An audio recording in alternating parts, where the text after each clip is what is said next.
my name is Curloo. Let's read a book together. Today, we're going to read Chapter 4 of The Wind in the Willows. Let's get started. Chapter 4, Mr. Badger. They waited patiently for what seemed a very long time, stamping in the snow to keep their feet warm. At last, they heard the sound of slow, shuffling footsteps approaching the door from inside. It seemed, as the mole remarked to the rat, like someone walking in carpet slippers that were too large for him and down at heel, which was intelligent of Mole because that was exactly what it was. There was the noise of a bolt shot back, and the door opened a few inches, enough to show a long snout and a pair of sleepy, blinking eyes.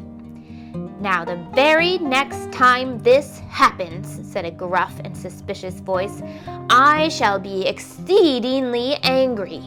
Who is it this time disturbing people on such a night? Speak up!"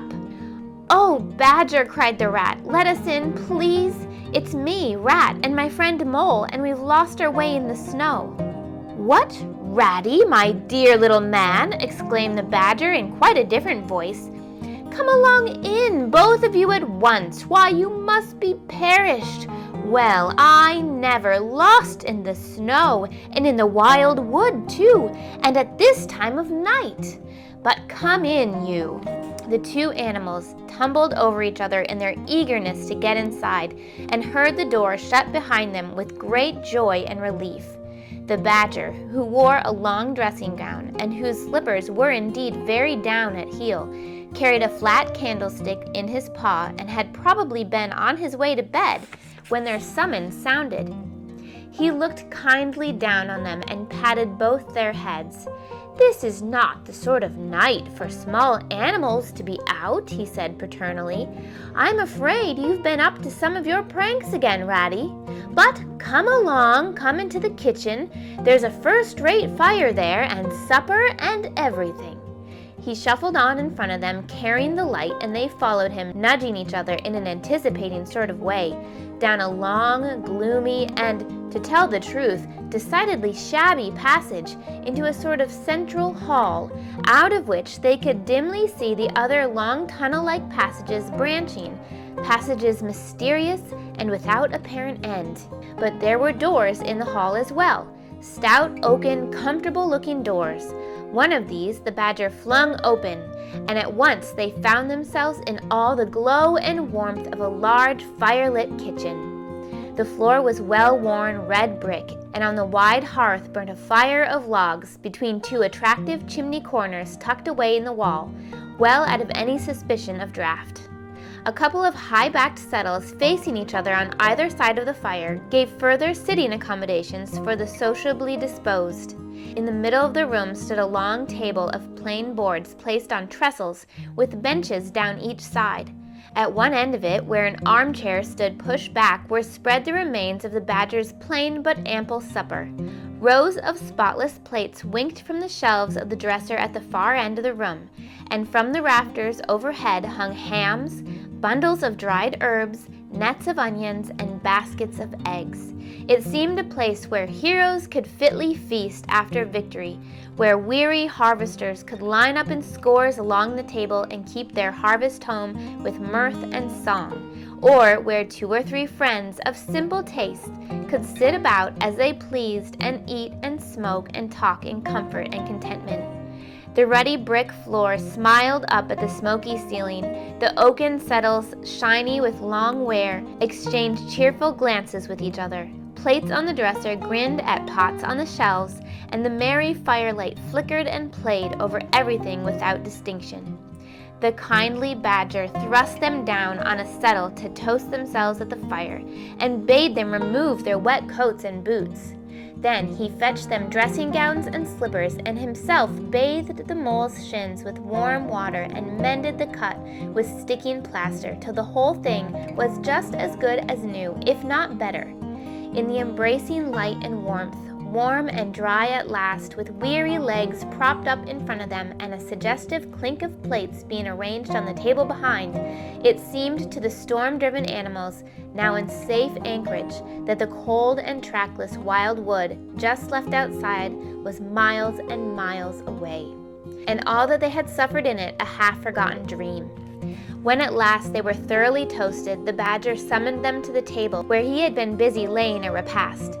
They had felt pretty hungry before, but when they actually saw at last the supper that was spread for them, really it seemed only a question of what they should attack first, where all was so attractive, and whether the other things would obligingly wait for them till they had time to give them attention. Conversation was impossible for a long time, and when it was slowly resumed, it was that regrettable sort of conversation that results from talking with your mouth full. The badger did not mind that sort of thing at all, nor did he take any notice of elbows on the table or everybody speaking at once. As he did not go into society himself, he had got an idea that these things belonged to the things that didn't really matter. We know, of course, that he was wrong and took too narrow a view, because they do matter very much, though it would take too long to explain why. He sat in his armchair at the head of the table and nodded gravely at intervals as the animals told their story. He did not seem surprised or shocked at anything, and he never said, "I told you so," or "just what I always said," or remarked that they ought to have done so and so, or ought not to have done something else. The mole began to feel very friendly towards him. When supper was really finished at last, and each animal felt that his skin was now as tight as was decently safe, and that by this time he didn't care a hang for anybody or anything, they gathered round the glowing embers of the great wood fire and thought how jolly it was to be sitting up so late and so independent and so full. And after they had chatted for a time about things in general, the badger said heartily, "Now then, tell us the news from your part of the world. How's old Toad going on?" "Oh, from bad to worse," said the rat gravely, while the mole, cocked up on a settle and basking in the firelight, his heels higher than his head, tried to look properly mournful. "Another smash-up only last week, and a bad one.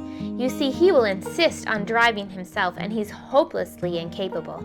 If he'd only employ a decent, steady, well-trained animal, pay him good wages, and leave everything to him, he'd get on all right.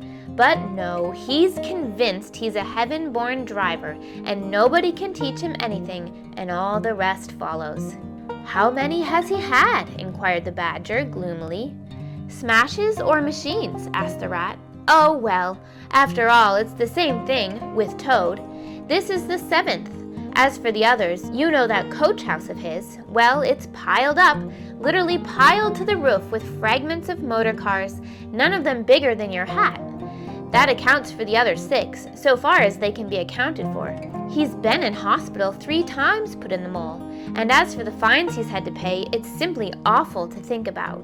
"Yes, and that's part of the trouble," continued the rat. "Toad's rich, we all know, but he's not a millionaire, and he's a hopelessly bad driver, and quite regardless of law and order. Killed or ruined, it's got to be one of the 2 things, sooner or later. Badger, we're his friends. Oughtn't we do something?" The badger went through a bit of hard thinking. "Now look here," he said at last, rather severely. "Of course you know I can't do anything now." His 2 friends assented, quite understanding his point.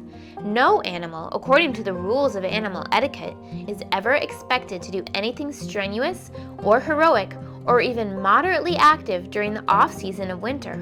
All are sleepy. Some are actually asleep.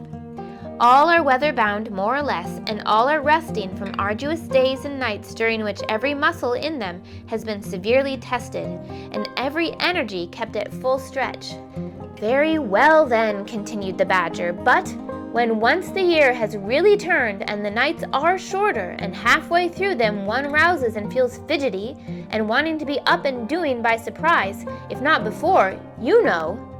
Both animals nodded gravely. They knew. "Well then," went on the badger, "we, that is, you and me and our friend Mole here, will take Toad seriously in hand. We'll stand no nonsense whatsoever. We'll bring him back to reason by force if needed. We'll make him be a sensible Toad. "You're asleep, Rat." "Not me," said the Rat, waking up with a jerk. "He's been asleep 2 or 3 times since supper," said the Mole, laughing. He himself was feeling quite wakeful and even lively, though he didn't know why. The reason was, of course, that he being naturally an underground animal by birth and breeding, the situation of Badger's house exactly suited him and made him feel at home, while the Rat, who slept every night in a bedroom the windows of which opened on a breezy river, naturally felt the atmosphere still and oppressive. "Well, it's time we were all in bed," said the Badger, getting up and fetching flat candlesticks. "Come along, you two, and I'll show you your quarters. And take your time tomorrow morning. Breakfast at any hour you please." He conducted the 2 animals to a long room that seemed half bedchamber and half loft. The Badger's winter stores, which indeed were visible everywhere, took up half the room. Piles of apples, turnips, and potatoes, baskets full of nuts, and jars of honey. But the 2 little white beds in the remainder of the floor looked soft and inviting, and the linen on them, though coarse, was clean and smelt beautifully of lavender, and the Mole and the Water Rat, shaking off their garments in some 30 seconds, tumbled in between the sheets in great joy and contentment. In accordance with the kindly Badger's injunctions, the 2 animals came down to breakfast very late next morning, and found a bright fire burning in the kitchen, and 2 young hedgehogs sitting on a bench at the table eating oatmeal porridge out of wooden bowls. The hedgehogs dropped their spoons, rose to their feet, and ducked their heads respectfully as the 2 entered. "There, sit down," said the Rat pleasantly, "and go on with your porridge. Where have you youngsters come from? Lost your way in the snow, I suppose?" "Yes, please, sir," said the elder of the 2 hedgehogs respectfully. "Me and little Billy here, we was trying to find our way to school. Mother would have us go, was the weather ever so, and of course we lost ourselves, sir, and Billy, he got frightened and took and cried, being young and faint-hearted. And at last we happened upon Mr. Badger's back door, and made so boldly as to knock, sir, for Mr. Badger, he's a kind-hearted gentleman, as everyone knows." "I understand," said the Rat, cutting himself some rashers from a side of bacon, while the Mole dropped some eggs onto a saucepan. "And what's the weather like outside?" "You needn't 'sir' me quite so much," he added. "Oh, terrible bad, sir. Terrible deep the snow is," said the Hedgehog. "No getting out for the likes of you gentlemen today." "Where's Mr. Badger?" inquired the Mole as he warmed the coffee pot before the fire. "The master's gone into his study, sir," replied the Hedgehog, "and he said as how he was going to be particularly busy this morning, and on no account was he to be disturbed." This explanation, of course, was thoroughly understood by everyone present.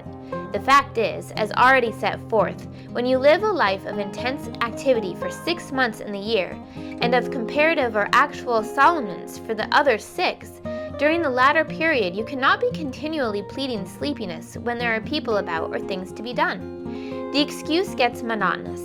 The animals well knew that Badger, having eaten a hearty breakfast, had retired to his study and settled himself in an armchair, with his legs up on one another and a red cotton handkerchief over his face, and was being busy in a usual way at that time of the year. The front door clanged loudly, and the Rat, who was very greasy with buttered toast, sent Billy, the smaller hedgehog, to see who it might be.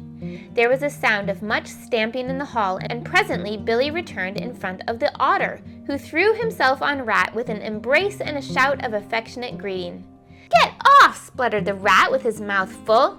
"Thought I should find you here all right," said the Otter cheerfully. "They were all in a great state of alarm along River Bank when I arrived this morning. Rat never been home all night, nor Mole either. Something dreadful must have happened, they said, and the snow had covered up all your tracks, of course. But I knew that when people were in any fix, they mostly went to Badger, or else Badger got to know of it somehow.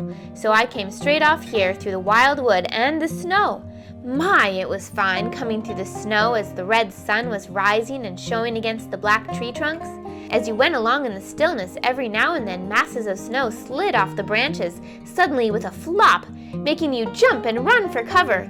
Snow castles and snow caverns had sprung up out of nowhere in the night, and snow bridges, terraces, ramparts.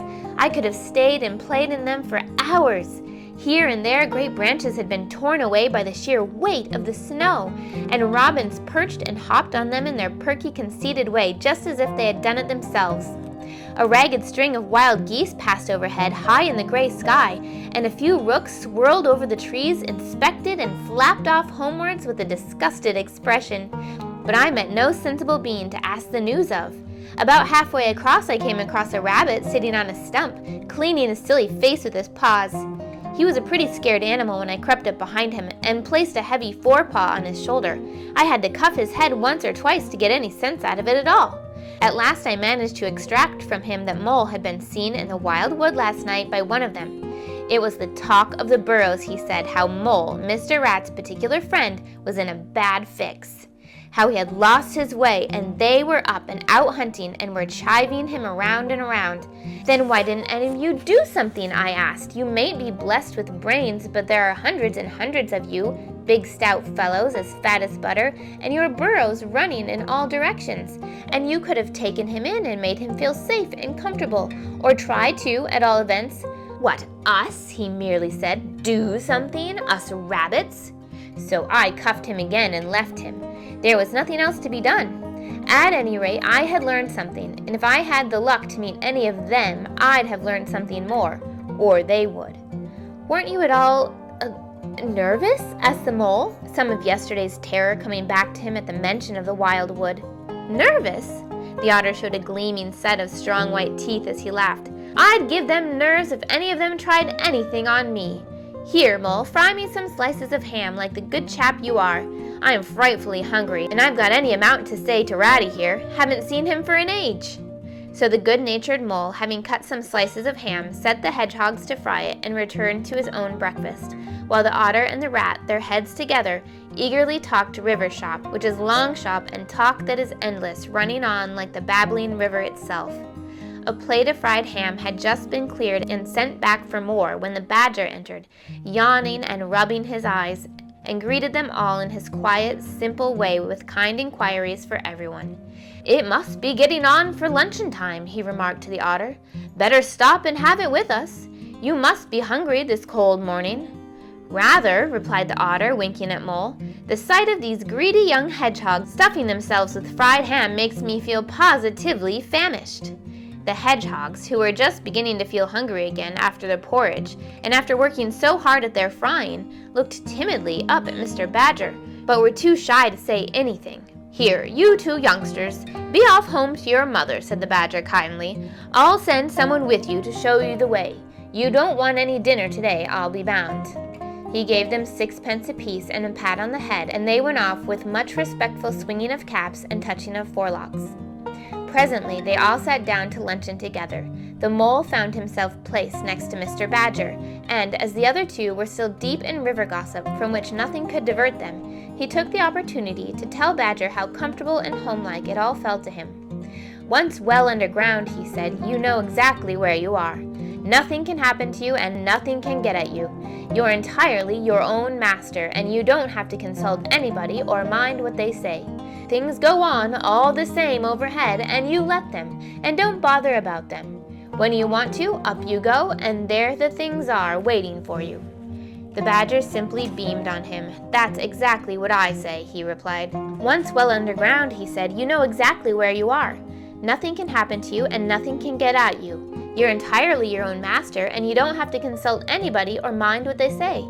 Things go on all the same overhead, and you let them, and don't bother about them. When you want to, up you go, and there the things are, waiting for you. The Badger simply beamed on him. That's exactly what I say, he replied. There's no security or peace and tranquility except underground. And then, if your ideas get larger and you want to expand, why, a dig and a scrape, and there you are. If you feel your house is a bit too big, you stop up a hole or two, and there you are again. No builders, no tradesmen, no remarks passed on you by fellows looking over your wall, and, above all, no weather. Look at Rat now, a couple of feet of floodwater, and he's got to move into hired lodgings. Uncomfortable, inconveniently situated, and horribly expensive. Take Toad. I say nothing against Toad Hall, quite the best house in these parts, as a house. But supposing a fire breaks out, where's Toad? Supposing tiles are blown off, or walls sink, or crack, or windows get broken, where's Toad? Supposing the rooms are drafty, I hate a draft myself. Where's Toad? No, up and out of doors is good enough to roam about and get one's living in, but underground to come back to at last, that's my idea of home. The mole assented heartily, and the badger, in consequence, got very friendly with him. When lunch is over, he said, I'll take you all around this little place of mine. I can see you'll appreciate it. You understand what domestic architecture ought to be, you do. After lunch, accordingly, when the other two had settled themselves into the chimney corner and had started a heated argument on the subject of eels, the badger lighted a lantern and bade the mole to follow him. Crossing the hall, they passed down one of the principal tunnels, and the wavering light of the lantern gave glimpses on either side of rooms both large and small, some mere cupboards, others nearly as broad and imposing as Toad's dining hall. A narrow passage at right angles led them into another corridor, and here the same thing was repeated. The mole staggered at the size, the extent, the ramifications of it all. At the length of the dim passages, the solid vaultings of the crammed store chambers, the masonry everywhere, the pillars, the arches, the pavements. How on earth, Badger, he said at last, did you ever find time and strength to do all of this? It's astonishing. It would be astonishing indeed, said the badger simply, if I had done it. But as a matter of fact, I did none of it. Only cleaned out the passages and chambers as far as I had need of them. There's lots more of it all round about. I see you don't understand, and I must explain it to you. Well, very long ago, on the spot where the wild wood waves now, before ever it had planted itself and grown up to what it now is, there was a city of people, you know. Here, where we are standing, they lived and walked and talked and slept and carried on their business. Here they stabled their horses and feasted. From here they rode out to fight or drove out to trade. They were a powerful people and rich and great builders. They built to last, for they thought their city would last forever. But what has become of them all? Asked the mole. Who can tell? Said the badger. People come, they stay for a while, they flourish, they build, and they go. It is their way, but we remain. There were badgers here, I've been told, long before that same city ever came to be. And now there are badgers here again. We are an enduring lot, and we may move out for a time, but we wait, and are patient, and back we come. And so it will ever be. Well, and when they went at last, those people, said the mole. When they went, continued the badger, the strong winds and persistent rains took the matter in hand patiently, ceaselessly, year after year.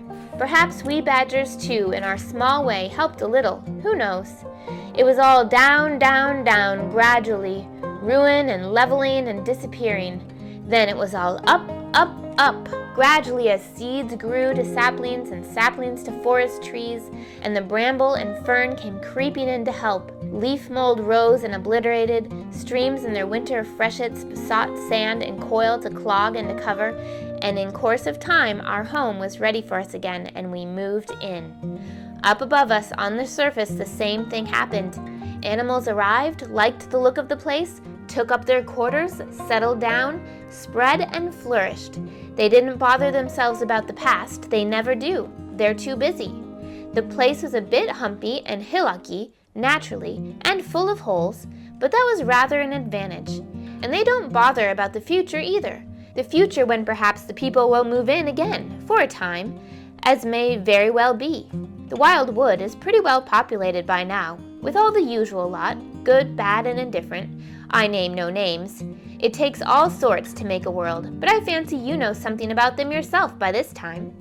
I do indeed, said the mole with a slight shiver. Well, well, said the badger, patting him on the shoulder. It was your first experience of them, you see. They are not so bad really, and we must all live and let live. But I'll pass the word around tomorrow, and I think you'll have no further trouble. Any friend of mine walks where he likes in this country, or I'll know the reason why. When they got back to the kitchen again, they found the rat walking up and down, very restless. The underground atmosphere was oppressing him and getting on his nerves, and he seemed really to be afraid that the river would run away if he wasn't there to look after it. So he had his overcoat on and his pistols thrust into his belt again. "Come along, Mole," he said anxiously as soon as he caught sight of them. "We must get off while it's daylight. Don't want to spend another night in the wild wood again." "It'll be all right, my fine fellow," said the Otter. "I'm coming along with you, and I know every path blindfold, and if there's a head that needs to be punched, you can confidently rely upon me to punch it." "You really needn't fret, Ratty," added the Badger placidly. "My passages run further than you think, and I've bolt holes to the edge of the wood in several directions, though I don't care for everybody to know about them. When you really have to go, you shall leave by one of my shortcuts. Meantime, make yourself easy and sit down again." The Rat was nevertheless still anxious to be off and attend to his river, so the Badger, taking up his lantern again, led the way along a damp and airless tunnel that wound and dipped, part vaulted, part hewn through solid rock, for a weary distance that seemed to be miles. At last, daylight began to show itself confusedly through the tangled growth overhanging the mouth of the passage, and the Badger, bidding them a hasty goodbye, pushed them hurriedly through the opening, made everything look as natural as possible again with creepers, brushwood, and dead leaves, and retreated. They found themselves standing on the very edge of the wild wood, rocks and brambles and tree roots behind them, confusedly heaped and tangled. In front, a great space of quiet fields hemmed by lines of hedges black on the snow, and far ahead, a glint of the familiar old river, while the wintry sun hung red and low on the horizon. The Otter, as knowing all the paths, took charge of the party, and they trailed out on a beeline for a distant stile. Pausing there for a moment and looking back, they saw the whole mass of the wild wood, dense, menacing, compact, grimly set in vast white surroundings. Simultaneously, they turned and made swiftly for home, for firelight and the familiar things it played on, for the voice sounding cheerily outside their window of the river that they knew and trusted in all its moods, that never made them afraid with any amazement. As he hurried along, eagerly anticipating the moment when he would be at home again among the things he knew and liked, the Mole saw clearly that he was an animal of tilled field and hedgerow, linked to the plowed furrow, the frequented pasture, the lane of evening lingerings, the cultivated garden plot. For others, the asperities, the stubborn endurance, or the clash of actual conflict that went with nature in the rough. He must be wise, must keep to the pleasant places in which his lines were laid and which held adventure enough in their way to last for a lifetime. And that is the end of Chapter 4. Stay tuned for Chapter 5.